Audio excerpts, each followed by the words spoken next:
बिस्मिल्लाहिर्रहमानिर्रहीम सल्लल्लाहु अलैहि व आलिहि वसल्लम रब्बी यस्सिर वला तुअस्सिर व तम्मिम बिल खैर व बिका नस्ताइन। अस्सलाम वालेकुम माय डियर स्टूडेंट्स। अब तक जिन बच्चों ने मेरे चैनल को सब्सक्राइब नहीं किया वो जल्दी से सब्सक्राइब कर लें, नोटिफिकेशन बेल को क्लिक कर दें ताकि नई आने वाली कोई भी वीडियो आपसे मिस ना हो जाए। वीडियो अच्छी लगे तो इसे लाइक ज़रूर कीजिएगा। Let's set about our work. आज हम सॉल्व करेंगे रिव्यू एक्सरसाइज 4 का 8, 9, 10, 11, 12, 13, 14, 15, 16, 17, 18, 19, 20, 21 क्वेश्चंस। ये 8th क्वेश्चन को सॉल्व करने से पहले ज़रा करेक्शन कर लें। जो प्रीवियस वीडियो में मैंने आपको बताया था कि the order rotational symmetry of hexagon is, तो ये हेक्सागोन जो होता है ना, इसकी साइड 6 होती हैं, 8 नहीं होती। ज़रा 6 साइड्स होती हैं तो इसका जो ऑर्डर है वो भी 6 होगा। ये 16 मिसप्रिंट है, इसको 1 को काट दें, उसको 6 कर लें। 6 आंसर है इसका। 8 क्वेश्चन देखें। A B C D is a quadrilateral. A B C D quadrilateral है and B D bisect the angle A B C. ये बी डी जो है ये ए बी सी एंगल जो है इसको बाइसेक्ट करता है, यानी 2 हिस्सों में डिवाइड करता है। कितना हिस्सा है, कितना हिस्सा, यानी हाफ हाफ हो जाएंगे। 86 का हाफ 43, इतना भी 43, ये भी 43। तो हमने मालूम क्या करना है, एक्स और measurement of angle A D B, A D B, यानी ये वाला एंगल हमने मालूम करना है और ये एक्स मालूम करना है। अब देखें measurement of angle A B D, A B D, ये वाला एंगल जो है ये किसके इक्वल होगा, measurement of angle A B C. A B C इस एंगल को हम हाफ कर देंगे, ए बी सी ओवर 2। आपको क्वेश्चन में बताया हुआ था कि B D bisect A B C. क्या रीज़न है इसकी कि ये जो बी डी है ये इस ए बी सी को बाइसेक्ट करता है, यानी 2 हिस्सों में डिवाइड करता है। इसलिए इसको 2 पे डिवाइड करेंगे तो आधा एंगल आ जाएगा।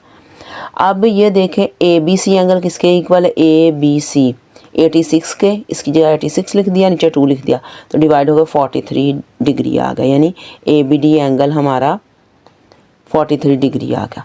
उसके बाद ये B A D, measurement of B A D, B A D ये वाला angle plus A B D, A B D यानी ये एंगल और ये एंगल।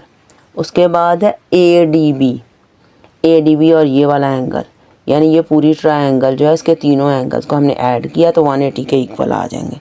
तो रीज़न क्या होगी, sum of interior angles of a triangle, के एक ट्रायंगल के इंटीरियर एंगल से 180 के इक्वल है। अब B A D, B A D ये 82 है, इसकी जगह 82 लिख दिया। A B D, A B और डी ये हाफ था, आपको पता है, ये हमने मालूम किया था 43 था ए बी डी, उसकी जगह 43 लिख दिया। उसके बाद से एंगल का नहीं हमें पता ए बी डी का, A B A D B ये वाला जो है ये एंगल ये वैसे लिख दिया, आगे 180 आ गया। इन दोनों को ऐड किया 125 आ गया, ये एज इट इज़ आ गया 180 आ गया। इसको इधर ही रहने दिया इक्वेशन के और 180 इधर ही रहा, इसको उधर जाके उसमें से माइनस किया हमने तो 55 आ गया, यानी ए डी बी एंगल 55 आ गया हमारे पास। अब देखें एक्स है, ये पूरी ट्रायंगल है, एक्स एक्सटीरियर एंगल है और ये किसके इक्वल होगा, ऑपोजिट इंटीरियर एंगल, इन दोनों के बराबर होगा। अब हमने ये लिख दिया x is equal to C B D, C B D यानी ये वाला angle plus C D B, C D B यानी ये वाला एंगल। अब देखें ये पूरा एंगल 110 है, तो इतना एंगल जो था वो हमने अभी मालूम किया है वो 55 के इक्वल है, यानी ए डी बी 55 के इक्वल है, ए डी बी। तो ज़ाहिर है इस पूरे में से 55 निकले, बाकी 55 ही बचेगा, तो ये वाला एंगल भी 55 ही होगा, वो हमने लिख दिया। उसके बाद CBD, ये CBD इतना एंगल, तो पूरा 86 था और ये इतना जो था ये 43 हमने मालूम किया, तो जो बाकी बचेगा वो भी 43 ही होगा। जाहिर है टोटल में से 43 निकालेंगे, ये वाला भी 43 ही होगा, इसलिए 43 लिख दिया। इन दोनों को ऐड किया, 98 डिग्री आ गया। और इसकी रीज़न लिख दी कि exterior angle is equal sum of two opposite interior angles. अब हमने एक्स हमारा अननोन एंगल था वो हमने मालूम कर लिया है। देखिए 9th क्वेश्चन। अब देखिए 9th क्वेश्चन क्या है, ABCDEFGH, ABCDEFGH रेगुलर ऑक्टागोन है। Find interior angle of the octagon, यानी इसका इंटीरियर एंगल जो है, कोई भी सारे एंगल की जाहिर है एक ही वैल्यू होगी, वो हमने कोई भी मालूम करना है इंटीरियर एंगल। फिर मेजरमेंट ऑफ एंगल HAG, ये है HA और G, ये वाला एंगल हमने मालूम करना। उसके बाद AFG, ये वाला, यानी ये एंगल भी हमने मालूम करना और ये वाला भी मालूम करना। एक ऑक्टागोन है, इसकी फिगर बनी हुई है। अब इसमें इंटीरियर एंगल जो होता है उसका फार्मूला होता है interior angle of regular polygon. क्या फार्मूला होता है, n-2 × 180/n। तो ऑक्टागोन है, इसमें n 8 होगा। ज़रूरी नहीं ये आप लिखें, ये लाइन लिखनी ज़रूरी नहीं होती, वैसे ही आपको पता है इधर 8 लिखा। इस फार्मूले n की जगह 8 लिख दिया इधर, और नीचे भी 8 लिख दिया। 8 - 2 6 और 180 लिखा और नीचे भी 8 लिख दिया। 6 को 180 से मल्टीप्लाई किया, 1080 आया और नीचे 8 आ गया, और 1080 को 8 पे डिवाइड किया, 135 आ गया। Interior angle of regular octagon 135, यानी इसका इंटीरियर एंगल हर एक जो है 135 के इक्वल है। उसके बाद इन आइसोसेलेस ट्रायंगल AHG, ये AHG ये वाली जो है ना, ये एक आइसोसेलेस ट्रायंगल है।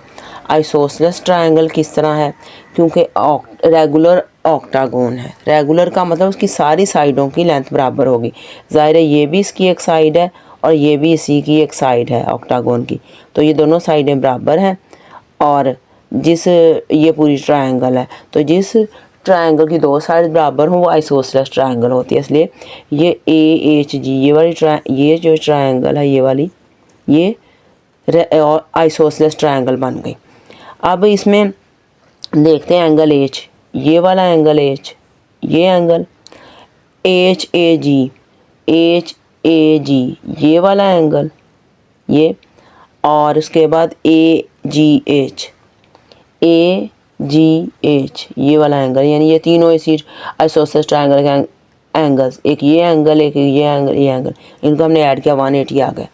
तो 180 आ ही जाना। Interior angles of isosceles triangle, इधर हम ब्रैकेट में इसकी रीज़न लिख देंगे। उसके बाद H जो है वो किसके इक्वल है, 135 के। जाहिर है इसका इंटीरियर एंगल 135 के इक्वल है हर एक, तो ये भी इसका इंटीरियर एंगल ही है, तो इसका 135 आ जाएगा। ये दोनों एज इट इज़ लिख लेंगे 180 के इक्वल। अब ये इसकी रीज़न हमने लिख दी। उसके बाद है ये भी आपको पता 135, ये दोनों में लिख दिया 180 के इक्वल आ गया। अब आ गया एज HAG,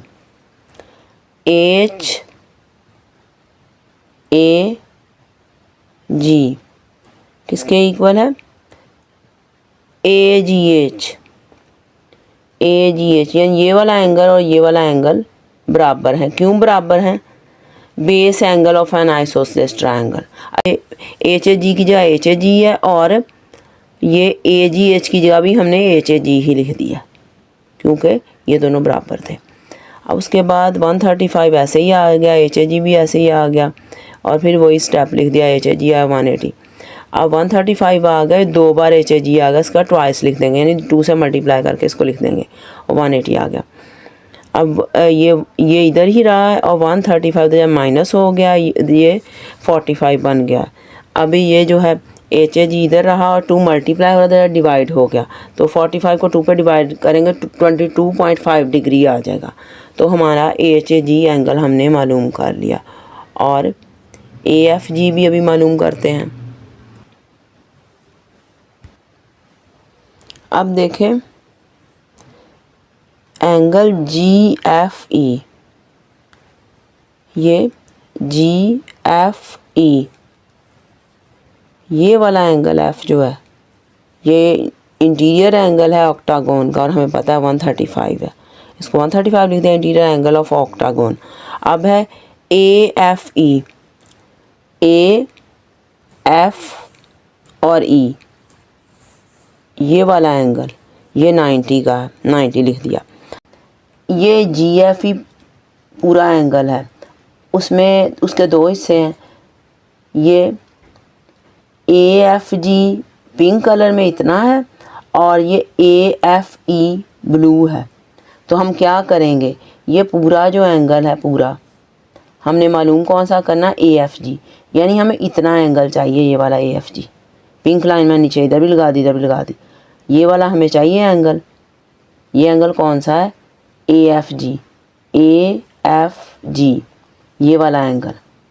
तो हम क्या करते हैं, GFE, ये पूरा एंगल ये लिखते हैं, फिर इसमें से ये वाला जो ये कौन सा, ये माइनस कर देते हैं, AFE, ये हमने माइनस कर दिया, यानी इस ब्राउन में से ब्लू को माइनस कर दिया, बाकी ये पिंक बच गया और पिंक एंगल है AFG।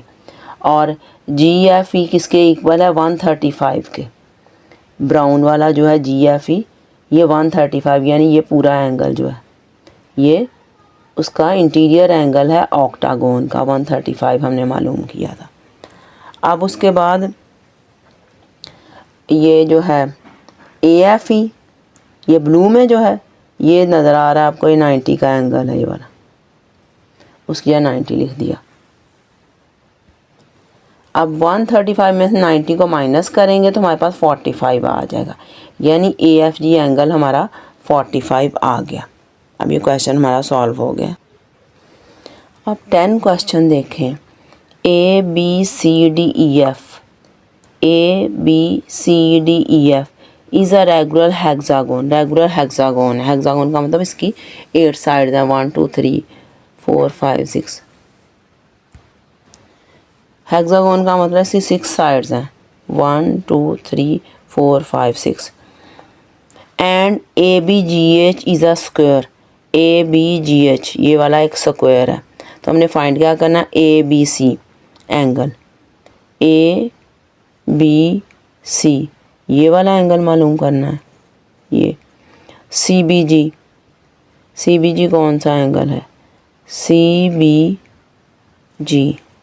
ये वाला एंगल मालूम करना है।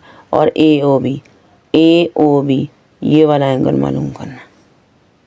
अब सबसे पहले हम करें मेजरमेंट ऑफ एंगल ABC ये वाला एंगल जो है ये इंटीरियर एंगल है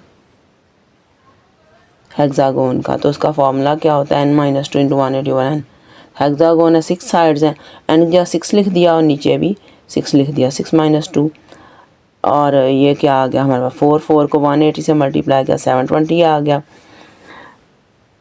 और ये नीचे 6 आ गया, 720 को 6 से डिवाइड किया 120, तो ABC एंगल जो है 120 आ गया, यानी ये पूरा 120 आ गया।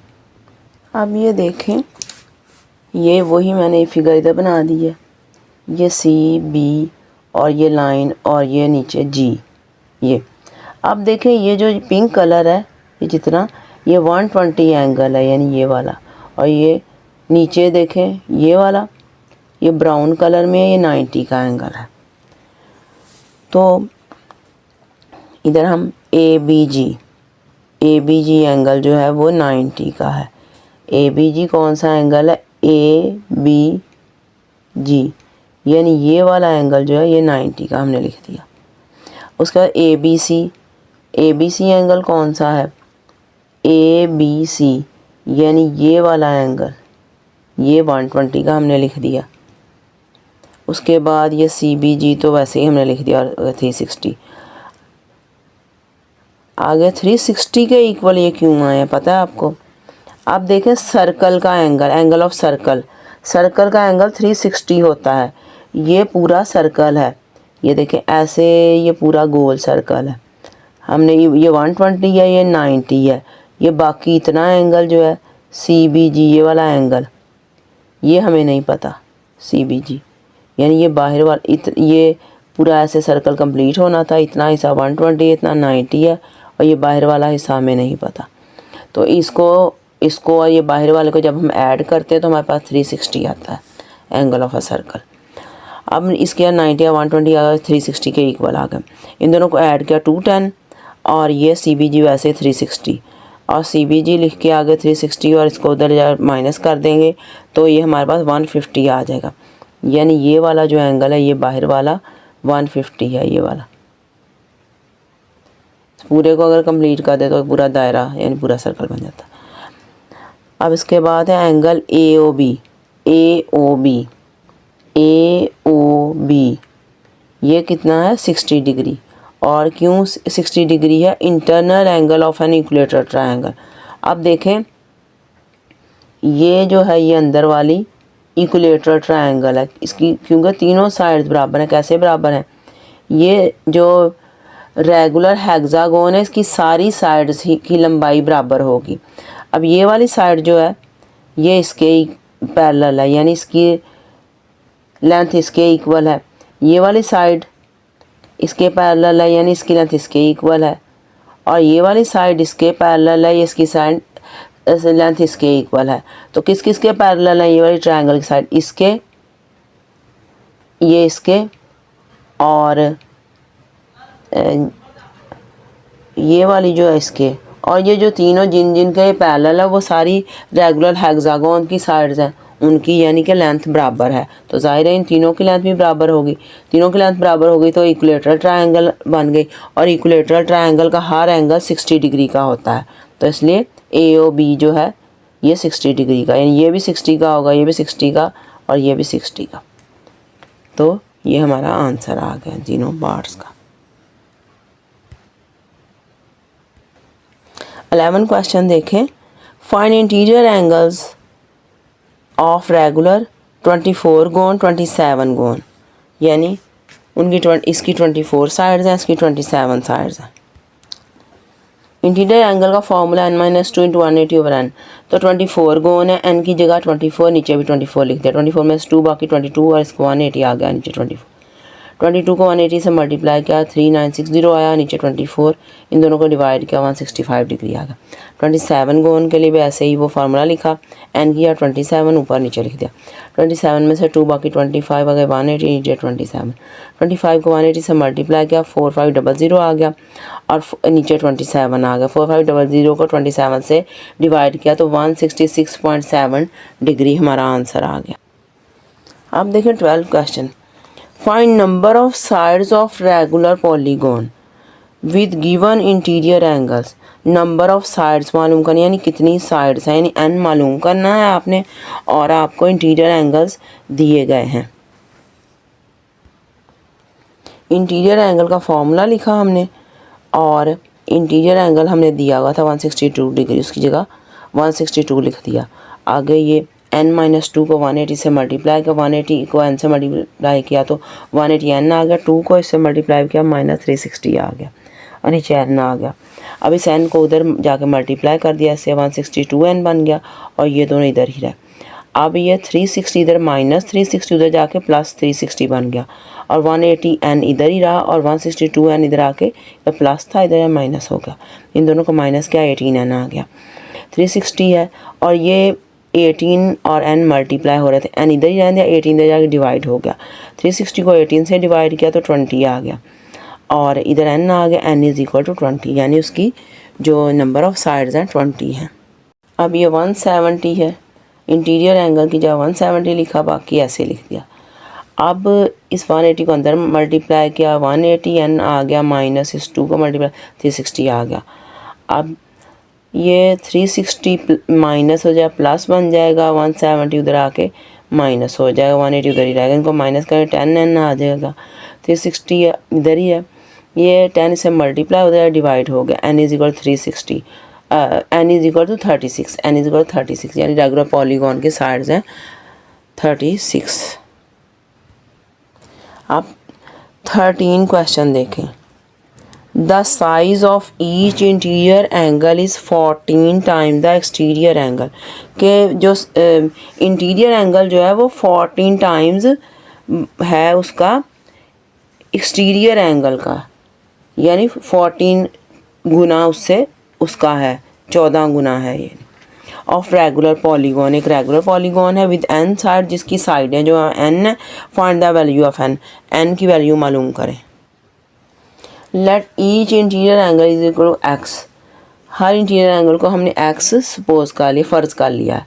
आगे इंटीरियर एंगल जो है वो है 14x, यानी इंटीरियर एंगल एक्सटीरियर का 14 गुना था, 14 टाइम्स था, तो ज़ाहिर है उसे 14 से एक्सटीरियर को मल्टीप्लाई किया तो इंटीरियर आ गया। अब इन दोनों को ऐड कर लिया, x और 14x को।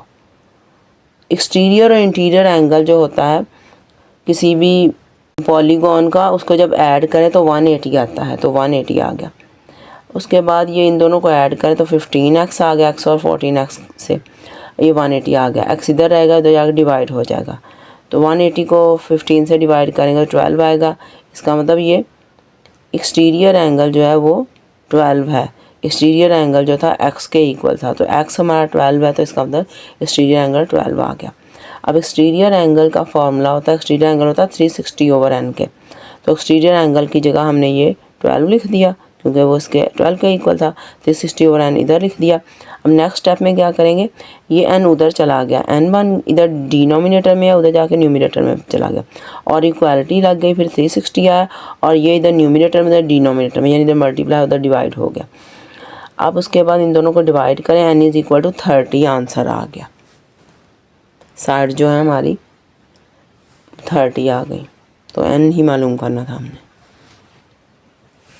अब ये क्वेश्चन नंबर है 14। Draw one line of symmetry in each of the following, इन सब में लाइन ऑफ सिमेट्री हमने ड्रॉ करनी है। ये लाइन ऑफ सिमेट्री हमने ड्रॉ कर दी, इसकी है, ये इसकी और इसकी। अब 15 क्वेश्चन देखें। Which of the following letters have line symmetry, rotational symmetry. देखते हैं लाइन सिमेट्री किस में है और रोटेशनल सिमेट्री किस में है। ABFHN, ये ए लेटर है। इस ए लेटर को हमने ऐसे, ये देखें जैसे इधर है ऐसे ही पड़ा हुआ ना, ऐसे ही हमने देखना है। इसको रोटेट करते हैं, ये यूं पड़ा हुआ है, इसको हम 90 पे रोटेट करते हैं। अब देखें वैसा नज़र आ रहा, नहीं नज़र आ रहा। फिर इसको हम एक बार फिर 90 पे, अब 180 हो गया। अब फिर इसको और 90 रोटेट करते हैं, देखें अब वैसा नज़र आ रहा है, नहीं नज़र आ रहा। फिर इसको और 90 रोटेट करते हैं, अब देखें वैसा नज़र आ रहा है। अब दोबारा उसी पोजीशन में आया तो आ रहा है, यानी सिर्फ पूरे 360 रोटेशन में एक बार इस तरह ये नज़र आया है। तो इसका मतलब इसका ऑर्डर ऑफ रोटेशनल सिमेट्री 1 है, तो इसका मतलब इसमें रोटेशनल सिमेट्री नहीं है। जिसका ऑर्डर ऑफ रोटेशनल सिमेट्री 1 हो उसमें रोटेशनल सिमेट्री नहीं होती। अब ये बी है, ये देखें बी ऐसे पड़ा हुआ उसकी तरह, इसको यूँ रख लेते हैं। इसमें देखते हैं रोटेशनल सिमेट्री है कि नहीं। इसको हम 90 रोटेट करते हैं, देखें वैसा नज़र आ रहा है, नहीं नज़र आ रहा। 90 और रोटेट करते हैं, 180 हो गया। अब देख लें, अब भी वैसा नज़र नहीं आ रहा। अब इसको 90 और रोटेट करते हैं, 270 हो गया, अब भी वैसा नज़र नहीं आ रहा। अब फिर 90 रोटेट करते हैं, अब 360 हो गया, अब वैसा नज़र आया ये। तो इसका मतलब पूरी रोटेशन में सिर्फ एक बार वैसा नज़र आया। इसका मतलब ऑर्डर ऑफ रोटेशनल सिमेट्री इसका 1 है। तो जिसका ऑर्डर ऑफ रोटेशनल सिमेट्री 1 हो उसमें कोई सिमेट्री नहीं होती, इसका मतलब इसमें रोटेशनल सिमेट्री नहीं है। अब ये F है, F को हम 90 रोटेट करते हैं यूँ, ये देखें ऐसा नज़र नहीं आ रहा। फिर 90 और करते हैं, 180 हो जाता है, अब भी वैसा नज़र नहीं आ रहा। फिर 90 रोटेट करते हैं, फिर भी वैसा नज़र नहीं आ रहा। तो 270 हो गया, वैसा नज़र नहीं आ रहा। अब इसे एक बार और करते हैं, अब 360 पे जाके ऐसा नज़र आया। इसका मतलब इसका ऑर्डर ऑफ रोटेशनल सिमेट्री 1 है, यानी पूरी 360 के दौरान सिर्फ एक बार वैसा नज़र आया। तो जिसका ऑर्डर ऑफ रोटेशनल सिमेट्री 1 हो उसमें रोटेशनल सिमेट्री नहीं होती। इसका मतलब F में भी रोटेशनल सिमेट्री नहीं है। ABF तीनों में रोटेशनल सिमेट्री नहीं है। अब ये H आ गया, बिल्कुल वैसा नज़र आ रहा। अब इसको 90 रोटेट करें, वैसा नज़र नहीं आ रहा। 90 और कर दें, 180 हो गया। अब देखें वैसा नज़र आ रहा है बिल्कुल। अब फिर 90 और रोटेट कर 270 हो गया, अब भी वैसा नज़र नहीं आ रहा। फिर एक बार और रोटेट करें 360 होगा, अब फिर वैसा नज़र आ रहा है। इसका 360 रोटेशन में 2 बार वैसा नज़र आ रहा है, तो इसका मतलब इसका ऑर्डर ऑफ रोटेशनल सिमेट्री 2 है। तो 2 ऑर्डर ऑफ रोटेशनल सिमेट्री है, इसका मतलब 1 से ज़्यादा ऑर्डर ऑफ रोटेशनल सिमेट्री है। इसका मतलब इसमें रोटेशनल सिमेट्री मौजूद है। जिस फिगर का ऑर्डर ऑफ रोटेशनल सिमेट्री 1 से ज़्यादा हो उसमें रोटेशनल सिमेट्री होती है। इसके अंदर रोटेशनल सिमेट्री है एच के अंदर। अब ये है एन, अब इसको 90 रोटेट करें, अब ऐसा नज़र नहीं नज़र, अब तो ये जेड बन गया। फिर 90 और रोटेट करें, ये हो गया 180, अब वैसा ही नज़र आ रहा है। वैसा नज़र आ रहा है ना, एक बार नज़र आया वैसा। अब फिर एक बार और करें, 270 रोटेशन हुई, अब भी वैसा नज़र नहीं आ रहा। फिर एक बार करेंगे 360 रोटेशन पे जाके, फिर वैसा नज़र आ रहा है। इसका मतलब पूरी 360 रोटेशन में 2 बार वैसा नज़र आ रहा है। इसका मतलब इसका ऑर्डर रोटेशन सिमेट्री 2 है और इसके अंदर रोटेशनल सिमेट्री मौजूद है। तो इसका मतलब सारे रिलेटर्स में से रोटेशनल सिमेट्री किस में मौजूद है, एच में और एन में। ए बी एफ में रोटेशनल सिमेट्री मौजूद नहीं है। अब बात करते हैं लाइन सिमेट्री की। ए, ये लेटर है ए, देखें इसको मैं ऐसे फोल्ड करती हूँ तो इसका नीचे वाले हिस्से को ऊपर वाले ने बिल्कुल अच्छी तरह ओवरलैप कर लिया, ढक लिया। तो इसका मतलब इसके अंदर लाइन सिमेट्री मौजूद है, यानी लाइन सिमेट्री मौजूद है। और ये जहाँ से मैंने फोल्ड किया ये इसकी लाइन ऑफ सिमेट्री है, यानी इसमें 1 लाइन ऑफ सिमेट्री है। अब ये बी लेटर है, इसको देखें मैं जब फोल्ड करती हूँ ऐसे, दोनों हिस्से एक दूसरे को अच्छी तरह ओवरलैप कर लेते हैं, यानी बिल्कुल पूरे एक दूसरे के ऊपर आ जाते हैं। तो इसका मतलब इसमें लाइन सिमेट्री मौजूद है। जहाँ से मैंने फोल्ड किया है ये इसकी लाइन ऑफ सिमेट्री है। अब ये एफ़ है, इसको कहीं से भी मैं फ़ोल्ड करूँ, फॉर एग्ज़ाम्पल अगर मैं यूँ फ़ोल्ड करना चाहूँ इसको, ये लें, ये इतना हिस्सा तो वैसे ही है, इसको कोई कवर अप ही नहीं कर रहा। अब इसको अगर इस तरह मैं फ़ोल्ड करना चाहूँ तो देखें फिर भी ये पूरा एक दूसरे को ओवरलैप नहीं कर रहा, इतना हिस्सा भी वैसे नज़र आ रहा है, ये भी ओवरलैप नहीं हो रहा। इसका मतलब है कोई लाइन ऑफ सिमेट्री ड्रॉ नहीं कर सकते और ना ही इसमें लाइन सिमेट्री मौजूद है। ये है लेटर एच, इसको मैं यूँ अगर फोल्ड करूँ, ये देखें दोनों इससे एक दूसरे को अच्छी तरह ओवरलैप कर लेते हैं। इसका मतलब इसमें लाइन सिमेट्री मौजूद है। और ये जहाँ से मैंने फोल्ड किया था ये इसकी 1 लाइन ऑफ सिमेट्री है। आप देखें अगर इसको इस तरह मैं फ़ोल्ड करूँ फिर भी इसका सारे पार्ट्स एक दूसरे को ओवरलैप कर रहे हैं, देखो बिल्कुल। तो इसका मतलब एच में 2 लाइंस ऑफ सिमेट्री हैं, एक ये वाली लाइन ऑफ सिमेट्री है और एक इस रुख में है और एक इस रुख में है। 2 लाइंस ऑफ सिमेट्री हैं एच में। अब ये देखें ये लेटर एन है, इसको मैं फ़ोल्ड करूँ तो देखें इसके पार्ट्स एक दूसरे को ओवरलैप नहीं करते। ये देखें इधर से भी ये नज़र आ रहा है और इधर से ये नज़र आ रहा है। इसका मतलब इसको हम नहीं कर सकते। अगर इस तरह करेंगे तो फिर भी यही कुछ होगा। ये देख लें सारे पार्ट्स ओवरलैप नहीं करेंगे, यहाँ से ये नज़र आएगा और इधर से ये इतना हिस्सा। इसका मतलब एन में भी लाइन सिमेट्री मौजूद नहीं है, तो इसकी कोई लाइन ऑफ सिमेट्री हम ड्रॉ भी नहीं कर सकते। तो हमने क्या देखा, लाइन सिमेट्री जो है वो किस में मौजूद है, ए में लाइन सिमेट्री मौजूद है, बी में लाइन सिमेट्री है, एफ में लाइन सिमेट्री नहीं है, एच में लाइन सिमेट्री है, बल्कि 2 लाइंस ऑफ सिमेट्रीज़ हैं, और एन में भी लाइन सिमेट्री नहीं है।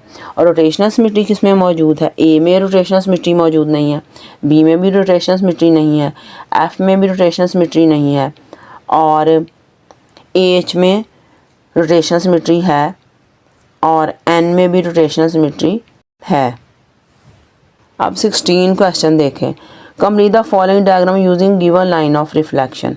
उसने कहा इन डायग्राम्स को कंप्लीट करें लाइंस ऑफ रिफ्लेक्शन को यूज़ करते हुए।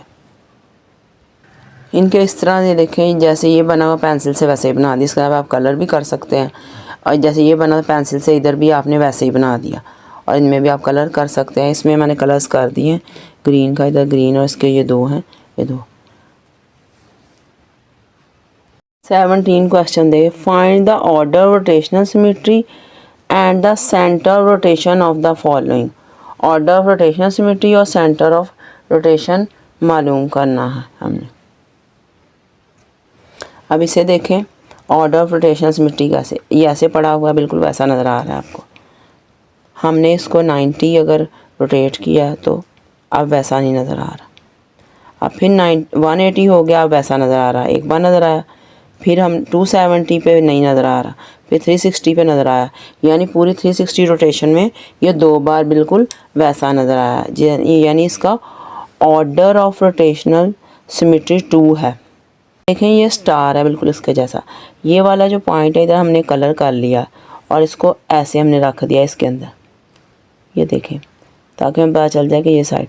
अब ये देखिए, ये ऊपर है, ये वाली साइड ऊपर है, ये नीचे ऐसे है, बिल्कुल वैसा नज़र आ रहा है। अब हम इसको रोटेट करना शुरू करते हैं। ये देखें,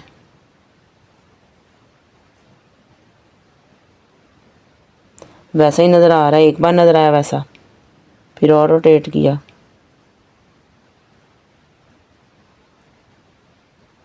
अब फिर वैसा नज़र आया, 2 बार वैसा नज़र आया। अब फिर इसे और रोटेट करते हैं, फिर वैसा ही नज़र आ रहा है। देख लें, ये ऊपर है और ये वाली साइड नीचे है, 3 बार वैसा नज़र आया। अब फिर इसे रोटेट करते हैं,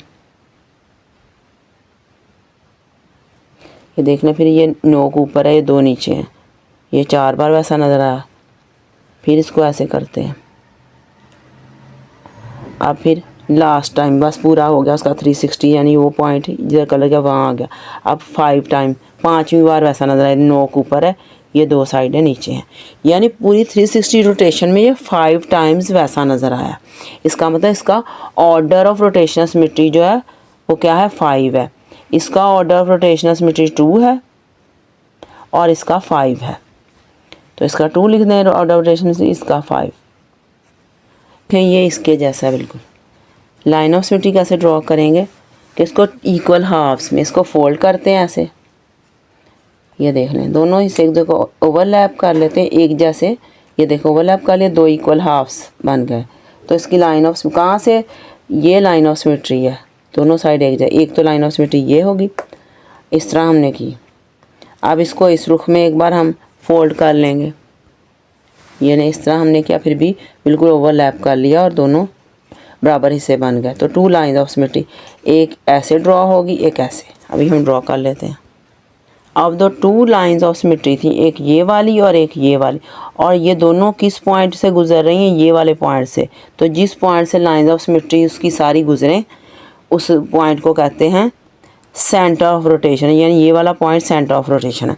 इस तरह ये स्टार है, इसकी लाइंस ऑफ सिमेट्री 5 होंगी।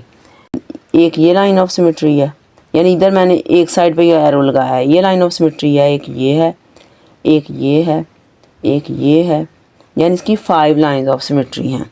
तो 5 लाइंस ऑफ सिमेट्री आपको ये नज़र आ रही हैं। अब काउंट कर लें, 1 2 3 4 5, ये 5 हैं। अब ये इस तरफ भी उनके एंड्स हैं, 1 2 3 4 5। अब ये किस पॉइंट से गुजर रही हैं सारी, यहाँ से।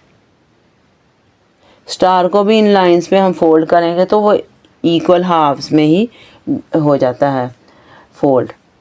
तो ये इसका कौन सा पॉइंट है, सेंटर ऑफ रोटेशन, यहाँ से सारी उसकी लाइंस ऑफ सिमेट्री गुजर रही हैं। नेक्स्ट क्वेश्चन है 18, shade 1 square so that the diagram has the given line of symmetry. उसने कहा कि एक जो है ना इसमें बॉक्स, उसके अंदर कलर कर दें ताकि ये उसकी लाइन ऑफ सिमेट्री बन जाए। देखते हैं। अब देखिए, इस बॉक्स को हम मैंने कलर कर दिया। अभी इधर इस लाइन सिमेट्री से इसको फोल्ड करेंगे तो ये वाली साइड भी वैसी होगी और ये वाली साइड भी वैसी होगी, यानी 2 इक्वल हाफ्स में ये डिवाइड हो जाएगा। नेक्स्ट क्वेश्चन है 19 का first part, how many square should be shaded in the given diagram. उसने कहा इस डायग्राम में कितने डिब्बों में हम कलर करेंगे to get a rotational symmetry of order 4, ताकि इसकी रोटेशनल सिमेट्री जो है उसका ऑर्डर 4 आ जाए। तो ड्रा फिगर ड्रॉ करें। अब देखें ये फिगर थी, इसकी अगर इस खाने में इसमें मैं कलर कर देती तो ये ऐसे हो जाता है, इधर भी कलर, इधर भी कलर, इधर भी कलर, इधर भी कलर, इधर भी कलर, 4 में। अब इसको मैं रोटेट करूं, देखें 90 डिग्री करूं, आप भी देख लें वैसे ही नज़र आ रहा है, ये साइडों पे और दरमियान में। फिर 90 और कर दूं, 180 होगा, फिर भी वैसे ही साइडों पे और ये सेंटर में। फिर 90 और कर दूं 270, फिर भी वैसे ही नज़र आ रहा है। फिर कर दूं फिर वैसे, यानी ऑर्डर ऑफ रोटेशनल सिमेट्री 4 कब होता है? अगर इस तरह मैं कलर कर दूं। कितने और खाने करने पड़े? 2 तो पहले हुए थे, उसके अलावा 1 2 3 और खाने कलर करने पड़ेंगे। तो फिगर हमने ड्रॉ कर दी है। उसके बाद है shade 1 square so that the diagram has 2 lines of symmetry. तो एक आपने बॉक्स इसका कलर करना है, तो फिर बताएं ताकि ये जो फिगर है इसमें कितनी 2 लाइंस ऑफ सिमेट्री आ जाए। अब देखें एक बॉक्स मैंने ये वाला कलर कर दिया, ये 2 तो पहले ही थे इसके, ये कलर कर दिया। अब इसे फोल्ड करेंगे, ये देखें ये दोनों हिस्से एक दूसरे ओवरलैप कर लेते हैं, और ये देखें इसकी लाइन ऑफ सिमेट्री क्या है, ये एक लाइन ऑफ सिमेट्री आ गई। अब इसे इस तरह फोल्ड करते हैं। अब देखें इस तरह मैंने फोल्ड किया, फिर भी ये ओवरलैप हो गया। अब देखें एक लाइन ऑफ सिमेट्री इसकी ये इधर आएगी और एक ये इधर आएगी। अभी ड्रॉ कर लेते हैं। ये देख लें, एक ये लाइन ऑफ सिमेट्री है और एक ये लाइन ऑफ सिमेट्री है। अब 20 क्वेश्चन देखें। Find a translation when point A1 - 2 is move to the point A-35। ये क्वेश्चन देख लें। A20 पहले हमने लिखा P, पॉइंट जो था हमारा असल पॉइंट 1 - 2 उसके कोऑर्डिनेट्स थे, उसको इस फॉर्म में लिख दें, 1 ऊपर लिख लें और -2 नीचे। फिर is move to A-35। A- जो पॉइंट है वो इमेज होता I, -3 ऊपर लिखेंगे और 5 नीचे लिख लेंगे। अब फार्मूला क्या होता? Point plus translation is equal to image. तो हमने ट्रांसलेशन फाइंड करनी है, तो ट्रांसलेट इधर आएगा, ये आई उधर ही था और P उधर या -P हो जाएगा। अब हमारा I जो है वो ये है इमेज, और ये पॉइंट असल वाला पॉइंट जो है वो ये है, P की जगह वो लिख दिया, इधर में माइनस डाल दिया, -3 लिखा और इसको माइनस कर दिया इसमें से 1, और ये 5 लिखा और ये माइनस और माइनस प्लस हो गया, -3 - 1 किसके इक्वल आएगा? -4 के, और 5 और 2 7। तो ट्रांसलेशन हमारी ये आ गई। अब लास्ट क्वेश्चन देखें। Translate triangle ABC with vertices A - 2 0, B - 5 2 and C - 3 6, 7 units right and 2 units upward. पहले तो इसके वर्टिसेस लिख ले, पहले हम ये फार्मूला लिख लेते हैं, P + T = I को इधर लिख देते हैं और P और T को उधर लिख देते हैं। उसके बाद हमारे वर्टेक्स जो था, वर्टेक्स सिंगुलर होता है, वर्टिसेस उसका प्लूरल होता है। तो A वर्टेक्स जो है -2 0 कोऑर्डिनेट्स हैं उसके, A को इस फॉर्म में लिख दिया -2 0, B था -5 2, B को इस तरह लिख दिया -5 2, और C जो है -3 6। और ट्रांसलेशन के लिए उसने क्या कहा था? 7 यूनिट्स राइट। आपको पता है, अपने ग्राफ भी ड्रा करते हैं तो पता होता है, ये एक्स एक्सिस होती है तो पॉजिटिव नंबर होते हैं, ये एक्स डैश होता है तो नेगेटिव नंबर। ऊपर की तरफ वाई एक्सिस वो पॉजिटिव वाई नंबर और नीचे की तरफ Y dash negative Y number.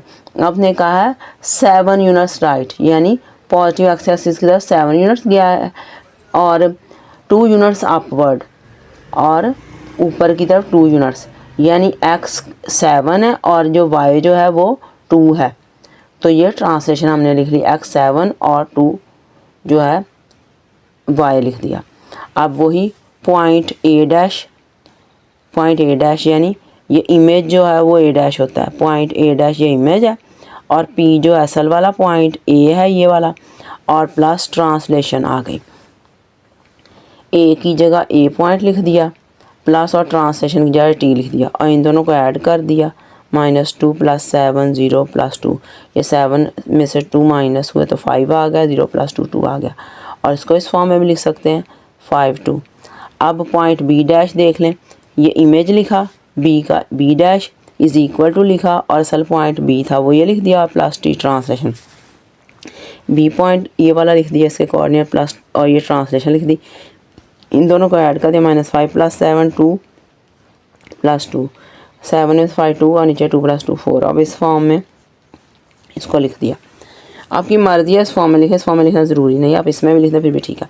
Point C dash भी वैसे ही, ये इमेज जो है सी डैश है और इक्वालिटी आ गई, ओरिजिनल पॉइंट जो था वो सी था और ट्रांसलेशन टी, सी की जगह सी की वैल्यू लिख दी ये वाली और प्लस लिखा ट्रांसलेशन। अब इन -3 + 7 और -6 + 2, 7 में 3 4, -6 में +2 आंसर -4 और इस फॉर्म में लिखा 4 -4। अब हमारी रिव्यू एक्सरसाइज 4 कंप्लीट हो गई है। At the end, I would like to say, my dear students, please like my video, subscribe my channel and click the notification bell so you don't miss out on new videos. That's all. Allah Hafiz.